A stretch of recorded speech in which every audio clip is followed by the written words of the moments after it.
Hey, how's it going? I have some cards to read for you. First is from this deck, and it's number 53, Stranger. Curiosity.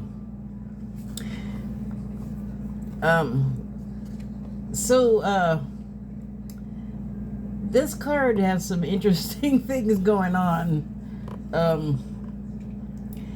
It seems like this person, well, there seems to be a person sitting there, right? They have like some kind of markings on their face, like they're doing some kind of ceremony, and there's like this area there that's, turquoise water colored. And there's some little like runes or something around the edges, so it's like some kind of something going on. I don't know if it's like the Ra's al Ghul's immortality pool, which is, it doesn't do you any good to come back that way. But I don't think it's that, actually. And if you look behind the person, I believe that I'm seeing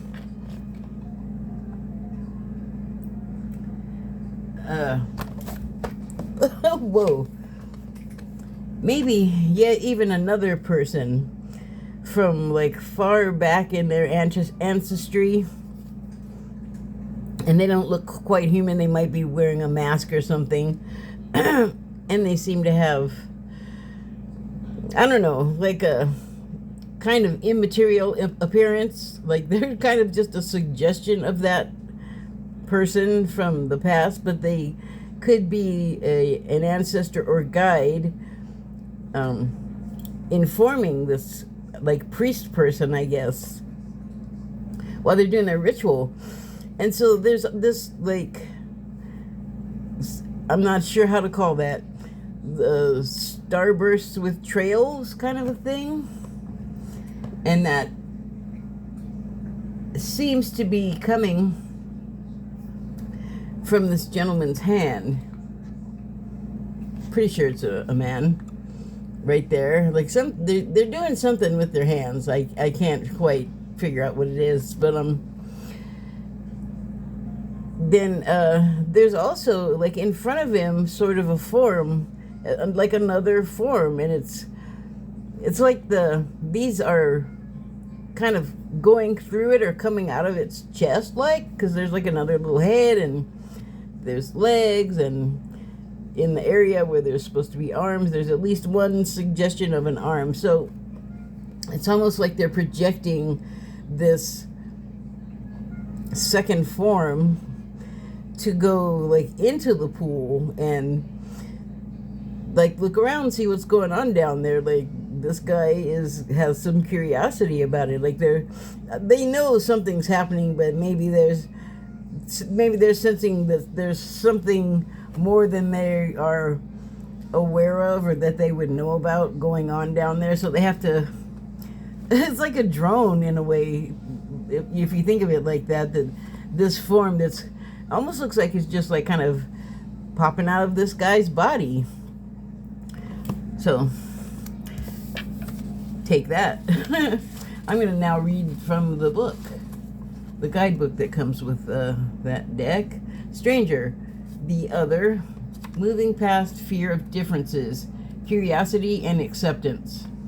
The stranger moves through the world in a shroud of darkness that often elicits fear, rejection, and uncertainty, as the danger of the unknown defines its very presence. You know, I have to apologize. It's hard for me to see the punctuation because my vision is getting sucky.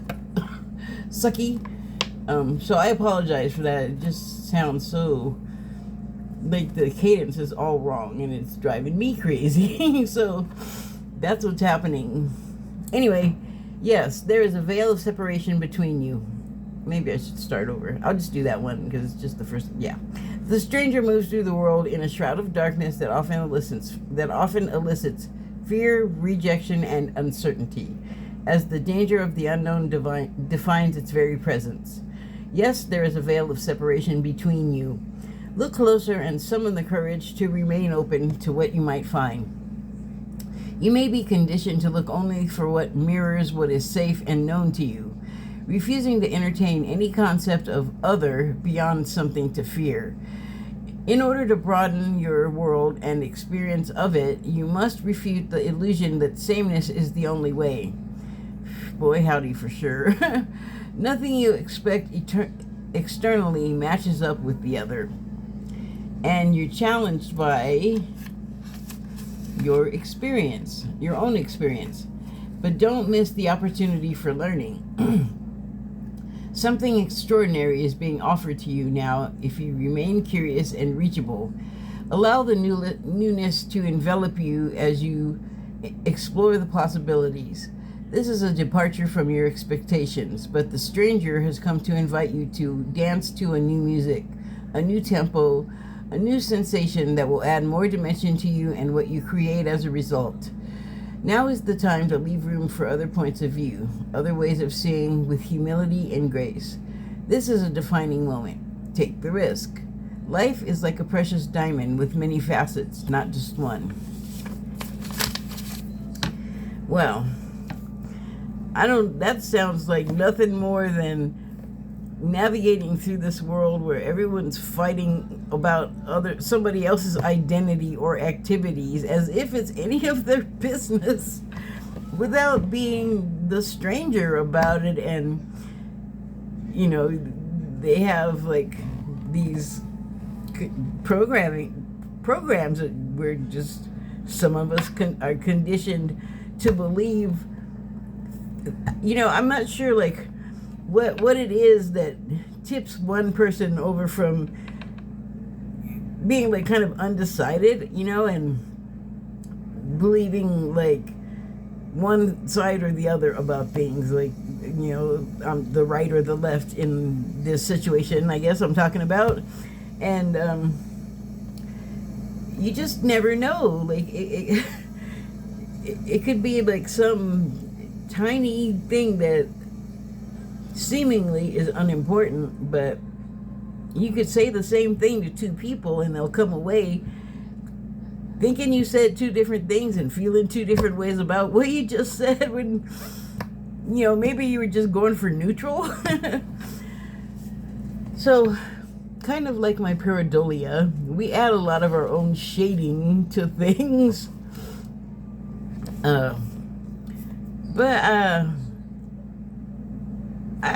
I've always felt like other people from different cultures with different ways of doing things is just like endlessly fascinating. But I don't know, I was a reader from an early age, and I was just exposed to a lot of different races and cultures in my early schooling. Like, it was just Rainbow City. We had like people from South America, people from like India. There was a German girl there. Just a Japanese guy. Just people from all over. A Korean girl. And so I say this all the time, and I guess they just don't do this anymore for whatever reasons, I guess, now. But every month we'd have a potluck, and everyone would bring some kind of dish from home, and you would get like all kinds of different stuff, and it was amazing. Like, that made a good impression on me. And it was just a lot more open time to be learning, because the civil rights era had just kind of ended. Like, I was in elementary school in the early and mid 70s, so that had all just sort of like laws had passed and things were enacted, and it felt like a good time, but there was also other stuff going on, because I also remember people running around talking about black power, and I'm sure I was shielded from most of it, but I knew there was stuff going on. Not like I didn't hear news broadcasts, and I understood very well what I was hearing, but was I tuning into that? Not too much. Not too much, really. It just sounded like a bunch of people fighting over stupid stuff, which I still think. So, but this card has a point about the stranger. Like, if you close yourself off to stuff and make up your own mind about it when you haven't even, like, allowed yourself to learn what it really is, and as opposed to what you were afraid it is and afraid of, I don't know. Like, that to me feels like something you, like, don't want to do. Like, I feel like you're depriving yourself of experiences and ideas that could blow your mind, and they're not bad things. I mean, for God's sake, it's so weird how our culture here in America right now, there's like a lot of people, and I don't think like sides have a lot to do with it. I think it's just a general sort of fear malaise that we're suffering from about other people. And I mean, this thing like goes in waves. I feel like the prejudices and the against like everything that we're prejudiced against now, like races and sexual identities, and I don't know what else. I'm sure there's a bunch of other stuff people come up with to have a problem with, but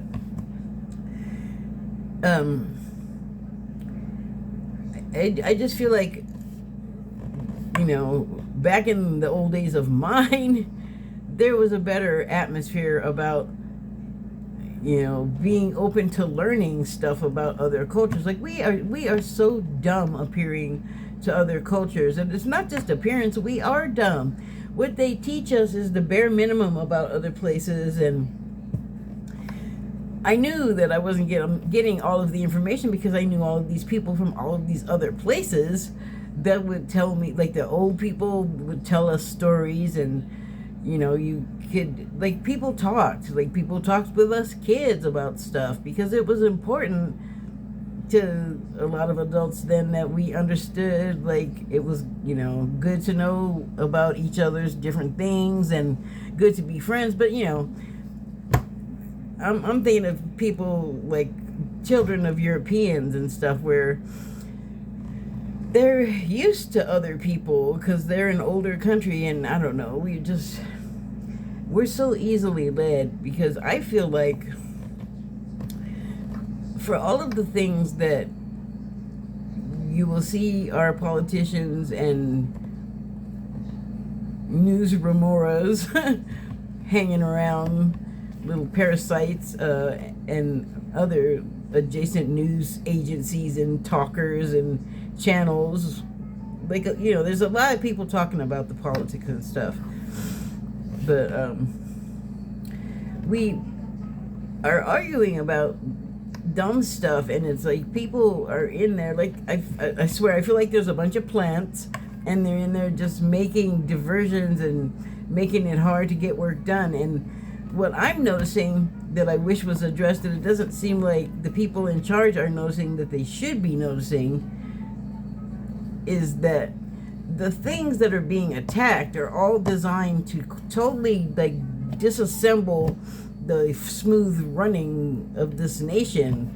The law enforcement and investigation agencies, they want to defund them. They want to get rid of them. They want to expunge people and things. It's like there is a direction to all of this. And I just watched a thing where people were arguing with one of the politicians on the right, and he had this dumb thing that he was talking about, and it wasn't a law, it wasn't about to be a law, and he kept saying, I feel like this, and I think this and that, and I'm like, that's not going to help you if you go into court with it. They're going to say, get out of here, you have nothing.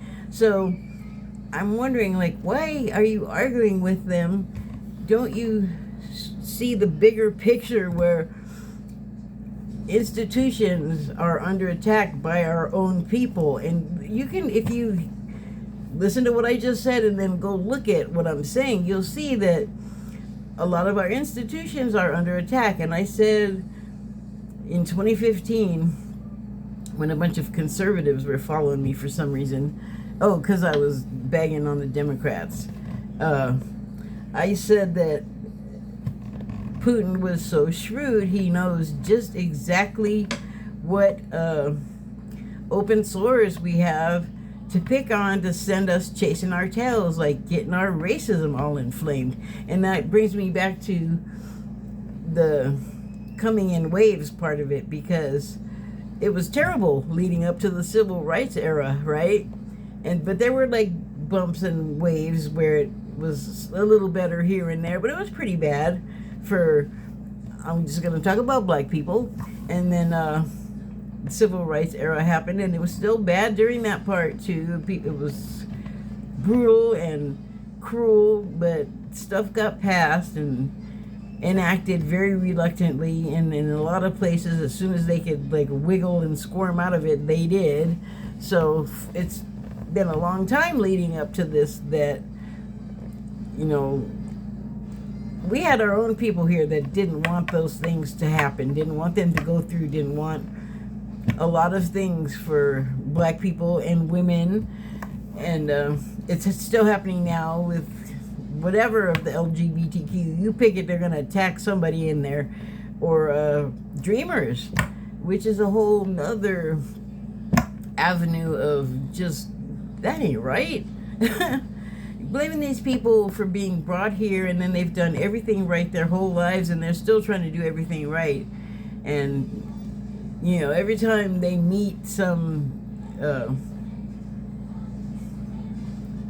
something that needs to be done, stipulation, they like move the goalpost and change it to something else, or else they just are mean and cruel to them and obstructive. So all of that, you know, setting all of us against each other, it's, you know, it's gonna screw us up. It's gonna make problems for us. And, you know, we just had so much trouble trying to get the debt ceiling handled, and so many of those people talk too, and to me they sound like they're just plain channeling Trump. Like, their concerns are more like the concerns of Trump than certainly of their constituents or what they're supposed to be doing there as their job. And that's something else that I feel like, I think the government knows about that, though. That's pretty obvious. And they may well know about the other stuff, but I don't feel like they're talking to, like, our legislators and saying, hey, you know, we have to, like, address this differently because they are doing it differently. It's like an asymmetrical attack, and they're not even noticing, and it's our own people that somehow they got turned against us. You know, and they got old tropes to lean on, like racism, to hide what they're doing, but it seems like extra plus extra what they're doing. You know, it's like driven by another source that's, who's going to benefit from the U.S. screwing up? Somebody that's not this country. That's who. And that's what I feel like people are missing. And like, wow, why do you not see it? Okay, so the card I pulled from the other deck, this one, was Lion. Oh, calm down. Sorry, I got my my badly arranged stuff. Stay. The Lion. And when I first looked at it, I saw yellow, red, and I know this is like black or gray or whatever, but I was all, that could be green, Lion of Judah. Sorry. I just had to share that with you. But well, the lion, the male lion is a funny character in as far as he's the king of the jungle, because really the hunter and the one that goes and gets the meat and is the protector is the female. is the lioness. But somehow these guys, these big cat gigolos, get to hang out with other big cat gigolos and sort of like haphazardly watch the children. Just kind of sort of bat them around and hopefully keep track of them. And maybe I'm overstating my impression, but it sure seems like every nature documentary I've ever seen, this guy is laying around and the female's out slinking and stalking and doing all the work. And then if she has to like nurse and stuff too, it's like, come on, guy, do something. I know I'm putting my own stuff on it, but it's just for fun. But anyway, as far as being a cat, they're very beautiful because I love the kitties. And they do it does look like it's, for me, they do look like they're wise, like they know something. And they're not useless. Like, I'm sure they don't just sit there when there's an attack happening and just like buff their claws, But in the regular tarot deck, they're on the card that is a symbol of power, because there's also a woman that feels confident enough to like get her face and arms like right all in the lion's open mouth, and the lion is just like, yeah, okay, they're just doing it. They don't look angry. They're not attacking. It is a snapshot, but you're supposed to like extrapolate. Now I'm not sure that I even said that right. Well, extrapolate from there. What your sense is from the picture, and presumably what you also know about the animal as far as this card is concerned, because that is sort of the advice given at the beginning of the guidebook for these cards, where she says, eventually I would hope that you move beyond the need to use the guidebook and you can work from what you know about the animal itself, like their behavior and whatever symbolism they carry for or hold for you. So, okay, I'll read from the book now. The lion, patient, regal, a complete master.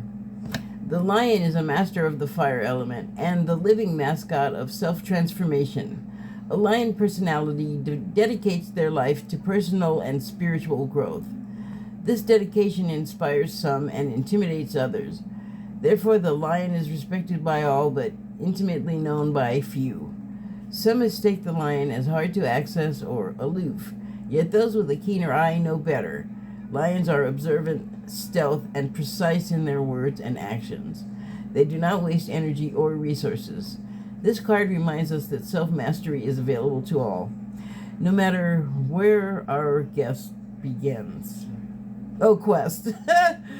This card reminds us that self-mastery is available to all, no matter where our quest begins.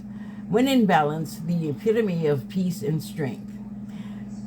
Well, they do look, when they're all kicked back, they do look like coiled power, if you know anything about cats. When out of balance, withdrawn, too serious. To bring into balance, daily meditation, friendship. So, the other thing that I kind of wanted to touch on in regard to these cards and today is that Venus is in retrograde, and I should have looked up the term, but she's like hooking up with Mars. It's hooking up with Mars. That's what I was saying yesterday about the planets. Venus is often referred to as a she, especially in astrology. But anyway, they're like near each other, and they have a certain effect on each other. And I really should have looked this up so I could talk about it better. But when Venus is in retrograde, I do know that if you were to look up the symbology of Venus, and there were like two polar descriptions, like in some ways it's the planet of love, and that's a pretty familiar association for people. But when she's in retrograde, she's kind of the opposite of those things, but not the opposite exactly, more like sharper tongued, less pliant, less willing to like take crap, basically. I'm just like filling in the words right now as best I can, but she's a different person. And then Mars has its own symbolism, and it's the warlike god, and well, I mean, it's pretty commonly known, but just based on the warlike god, it has sort of an effect on us where we're maybe more aggressive when it's not appropriate, or aggressive when it is appropriate. It probably serves us, Mars, getting into our charts, our astrological charts. But together, they, I guess, complement each other, and then both in turn create a whole new dynamic, which is not necessarily a bad thing, but both of them in those transits will be sort of, for us, we make us like real quick to anger. Like, so we have to, well, if we're aware of it, it's good to like take a step back and, just if you know that it's like not a good time to speak, for instance, like I just, when I saw the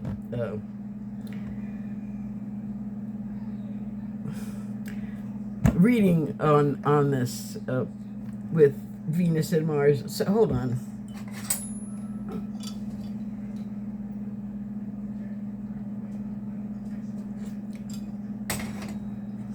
One of the things they cautioned about was be careful what you're saying. And then besides those two things, Sagittarius like became part of it, which would be like the influence of Jupiter.